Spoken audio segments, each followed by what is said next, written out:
Hey there, guys. All right, today we are back with some more overly sarcastic Jesus, am I having a stroke? Overly sarcastic productions, and this time, history hijinks. Plague. Pretty simple, isn't it? Before I dive in, make sure you go and check out the links in the description box below. I would love it if you joined the Discord and followed me over at Twitch. Nothing really to say at the beginning of this video. It's just plague. Most likely the Black Death, but probably not just the Black Death. Well, we're probably going to be talking about the two Black Deaths, Justinian and then the bubonic. I don't know what. Let's just dive in. History can help us in a lot of ways. When we learn about the past, we use those lessons to help us in the present, and yeah. Uh, do we really though? Like, we like to say that we do, but let's be real. I don't think we listen to history. At least the people in the positions of power, for the most part, don't. Yada yada yada, blah blah blah. But sometimes, Or while some people in positions of power do, but then there's enough people in the within there's enough people within government that don't and are stupid as fuck, and just don't care, and so they make it impossible for the people that do listen to do their job.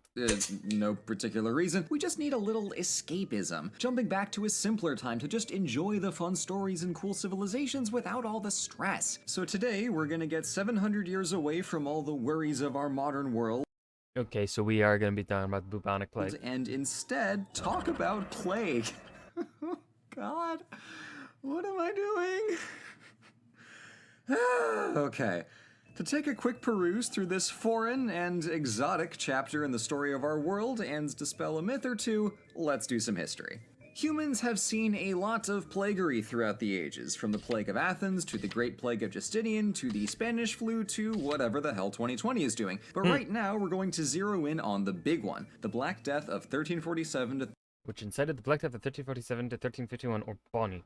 1351. And in an attempt to not scratch too fiercely at the bottom of ye old plague content barrel, I'm going to take what is hopefully a novel angle on the subject, so I uncharacteristically won't be dallying too much on the effects in and around Italy. I know, such restraint. Venice, Genoa, and the other maritime republics practically feature as the protagonists of the early plague story because they carted it westwards, but we're going back a little further because our journey actually begins with the Mongols. In the 12 and 1300s, they stretched out from their East Asian homeland into roughly everywhere, and by the 1340s, they were on the doorstep of the last big city in the Black Sea, the Crimean port of Kafa. The merchants in Kafa worked for the Republic of Genoa and traded with the Mongols, so they were doing big business as a through port between Asia and Europe. This was a wildly lucrative operation, but it wasn't always smooth sailing. You've got lots of people handling large amounts of money and cargo, so sometimes disagreements happen, sometimes street fights happen, sometimes a Mongol gets killed in a brawl and the offending party runs behind the city walls for cover,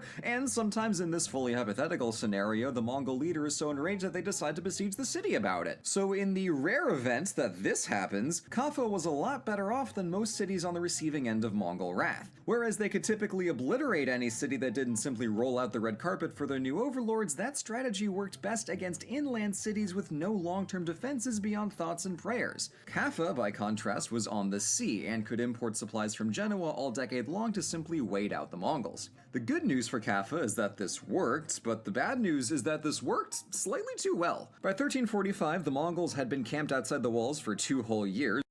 God damn. Sieges are so interesting because, like, they, for the most part, as far as I am aware, and always possibility that I am misremembering, sieges did not take long because they were extremely expensive.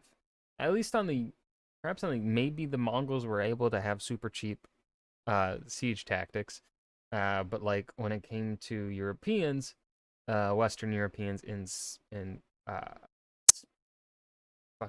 particular, why did I blank on that word? Fuck. Western Europeans in particular, since that is where kind of my medieval historical emphasis is based around. The stuff I know best. Western Europeans didn't really want sieges to last that long because war expensive. or very expensive. I don't know, but like obviously the Mongols run things differently, so maybe they were able, like, uh, I don't know. And a batch of reinforcements had inadvertently imported, dun dun dun, the plague. Since Dun, its dun, dun. devastating first appearance in the 500s AD, Yersinia pestis had been a problem off and on in various parts of the world. Normally, these were fairly localized since long distance travel is complicated, but after the Mongols reconstructed the Silk Road, an outbreak in China several years earlier had a much higher chance of crossing over to Western Asia and beyond. So when the besieging army started dying en masse, the Mongols cut their losses and gave up the siege. But before they left, they wanted Kafa to share in their misery, so they used their trebuchets, not for their intended purpose of launching a 90-kilogram stone projectile over 300 meters, but to yeet the shit out of their plague-infested corpses. Now, germ theory was still several centuries out, so the Mongols' intent was likely just to make the city smell kinda bad, but what they accomplished instead was, bioterrorism. No, no, no, no, no, no, no, no, no. They knew what they were doing. This is a misconception that I am sick of hearing. Just because people did not understand germ theory and did not understand microorganisms does not mean that they did not understand how plague spreads. The Mongols especially know how plague spreads. They know exactly what they were doing. These are the same people that slaughtered Baghdad. They know what they're doing. Yet, you don't have conquerors like the Mongols stretching all the way from Chinese coast to Hungary and not know certain things about siege tactics, and like they understood how disease spread. They knew that if someone was sick, someone else can get sick in proximity. They understood that. They understood if someone's sick, there's a chance other people could be sick, or if you're near them, you're going to get sick. Right? Like, no, they did not know what they were. They weren't just like, oh, we're going to make the siege stinky. No. They're like, we are sick. We can't siege you anymore. But you're going to suffer with, you're going to get what we got. We're going to make sure you get sick too. They don't know what they probably know what the disease is based upon, physical appearance, but they're like, they don't understand how or why it is spreading. They just know it does spread, right? We don't need necessarily to know the how or a why a thing spreads to know that it spreads. Okay? Get that? Stop it. Stop saying because ancient people from just because germ like God. So this nightmarish scene of dead bodies literally raining from the sky. And we know for a fact that they understood disease spread because when you look at the map of death by the bubonic plague and you look to Italy, certain city-states, they locked shit down because they understood. We know that they put X's on the doors and homes of the infected because they knew that shit would spread. They marked it clearly so that everyone else that may not be sick yet can avoid those places.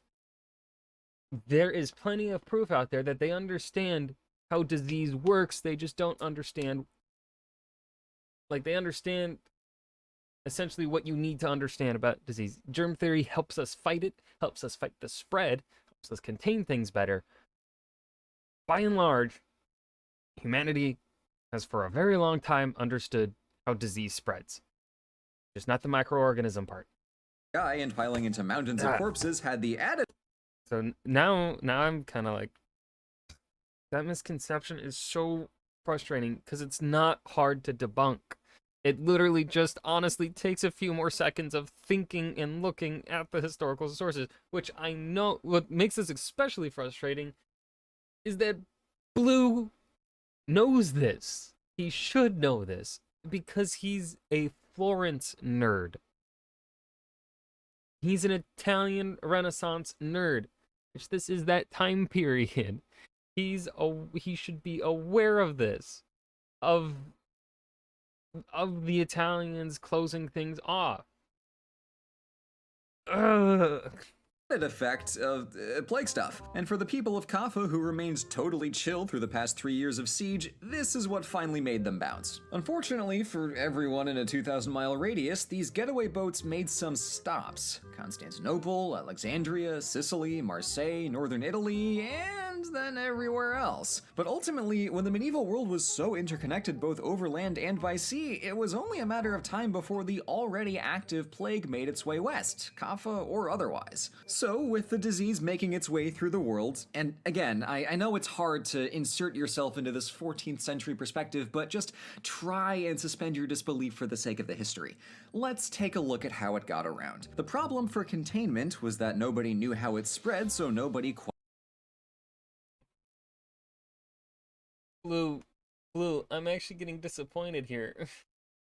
Blue, you usually do like a fantastic job. quite knew how to stop it. Later epidemiologists in the 1890s figured out that the disease was carried by fleas hitchhiking on rats, but our 1300s pals figured the cause was somewhere between an imbalance of the four humors and the good old-fashioned wrath of God. And at first, I mean, yes, but they still understood that it is spreading from people to people. They can see it happening. They understood that.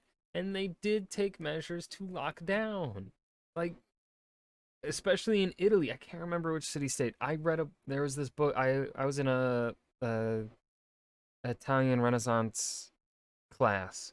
Or I can't remember. And actually, when did I take? That was an online class. That was like 1 year into COVID, I think I took that. Or the first semester that was fully online. Like, you had that first semester where it was for half the semester we were in person, and then COVID came, and then for the remainder of the semester we were all online. And then there was that first full semester. I think I took that class first full semester. And I've talked about this book before. I can't remember what the title of the book was, but we read about a book on the bubonic plague and how Italy handled it. And there was at least one Italian city-state that, like, not only did they have like their like their wider borders, they had patrols to make sure the sick people weren't getting in. I think it was Genoa. treatment wasn't much more refined, with responses ranging from, "Oh no, it seems that you have contracted Big Dead. You should pray about it," or something, to going full on Amontillado and bricking up sick houses. But in 1340, Okay, yes, that is fair to say, because they don't understand how to really cure it. But to say that they don't understand how it's spreading is so wrong. 48, Ragusa and several other Italian ports began requiring all incoming sailors to stay outside the city for 30 days to stop asymptomatic carriers from inadvertently causing a mess. And one Italian city, who shall not be named, but you know who, bumped those rookie numbers up to 40 days, called a quarantino. It didn't entirely stop yon plague from barging in, but even a basic awareness that transmission is a thing helped with the containment. This is one of those examples of where it happens like where they are so close to getting it, but they are just like kind of missing it, right? Like they're so close to the point. Like, Blue, yes, can you see that they do understand how spreading works? Your previous statements now are wrong based on the things you are currently saying. All told, this was a pretty bad time for the densely urbanized and interconnected cities of Europe, but we can't forget that this outbreak started in China, and they didn't just stop having the plague when everybody's focus shifted to Europe after 1347. In the decades following the first wave, the Mongols Okay, what I'm glad about this okay, I'm glad he is doing this, because this is something I have been curious about, is how did it affect China? Because it isn't talked about. It really is, like, none of the classes that I was in talked about how the plague affected China. They just kind of like brush over it. They're like, no, focus on Europe. Mongol Yuan dynasty suffered debilitating power vacuums and loss of workforce that caused massive famines and eventually led to full-on rebellions. In 1368, the dynasty collapsed and got replaced with the Ming. The plague also sped up imperial turnover in Anatolia, where the Byzantine Empire cities, which at this point were not especially numerous, but still, quickly became hotspots after the initial infection of Constantinople. And so a small group of horseboys who were previously just a minor annoyance capitalized on the opportunity to conquer far outside their homeland. And in just a couple decades, these Ottomans had yoinked huge chunks of Greece and Anatolia with relative ease, and effectively put Constantinople under house arrest. Despite the various domino effects of imperial collapse, there were a few cities, communities, and even countries that managed to tuck and roll through the first wave. At the far northern edges of the world, so far north in fact that I maybe needed to use a different map projection, whoops, were Iceland and Finland, who were so isolated from Mediterranean and mainland European trade that they were able to avoid the plague for half a century and benefited from decades-long recovery periods in between successive waves. For a more erroneous example, if you've ever looked up the Black Death online, you might have stumbled onto this map. Okay, actually, it was Milan that had the aggressive quarantine. Map that shows a huge blob of Poland as being completely fine. So there's this myth that Poland, for justifications ranging from low population density and little outside trade to they liked cats, just dodged the plague, or at least had it way easier than the rest of Europe. This partly owes to the extreme slimness of primary sources and some aggressively revisionist narratives from communist-era Poland. But 20th century communism is a totally different kind of plague, so we're gonna leave that one be and focus back on the medieval world, where the reality is that Poland was bordered by plague in every direction, so let's not kid ourselves, it got hit. Oh no, oh no, Cleo's on the next page of my script. Oh no, I can't wake her up. I mean, I don't know how I haven't been waking her up by talking right now, but ooh. Sorry fam, that's the end of the video. But even in countries where we know the pestilence was popping, some people benefited from just tidying up. But yes, when they say, okay, so I think that map about the minor outbreak was wrong. If I remember right, the Milan and Poland, I think, were probably subjected to around, like, when we saw, like, the maps that I have seen in regards to, like, that have had that similar kind of shading, is that it just means Poland and Milan experienced less than 25%, I think was the number. Is the number that is jumping out to my head. So they did not get off scot-free. They just got, they suffered, less than 25% fatality or something like that. Take the city of Nuremberg, which had some of the best public health measures in Europe. They maintained over a dozen public bathhouses, streets were paved and cleaned, and garbage had to be disposed outside the city walls instead of outside your window, which meant corpses were likewise carted out quickly and cleanly. And some Jewish communities had similar results, with various ritual purifications helping to keep them and their houses squeaky clean and unappealing to the caravan. Of course, many Christians decided plague was actually some big Jewish conspiracy, and yeah. That one, yeah. Hands of city-hopping rat tourists making their way across Europe. So there are some rare cases of rolling a nat 20 on a plague save this first go-round, but most of society got pretty uniformly clobbered by this whole thing. A rat 20, if you will. Soon enough, the plague's first wave burnt itself out and Europe staggered back to normality, except... here's the fun part, it came back. Often. About once every other decade, new waves of plague came crashing back in with new epicenters each time. Luckily, and in an encouraging twist of fate, people started getting wise to how this worked and how to stop it. Widespread use of quarantines, dedicated plague hospitals, straight-up stay-at-home orders, and, of course, the plague doctor. Now, contrary to what various media, such as Assassin's Creed, would have you believe, the archetypical plague doctor didn't come into being until as late as the 1600s.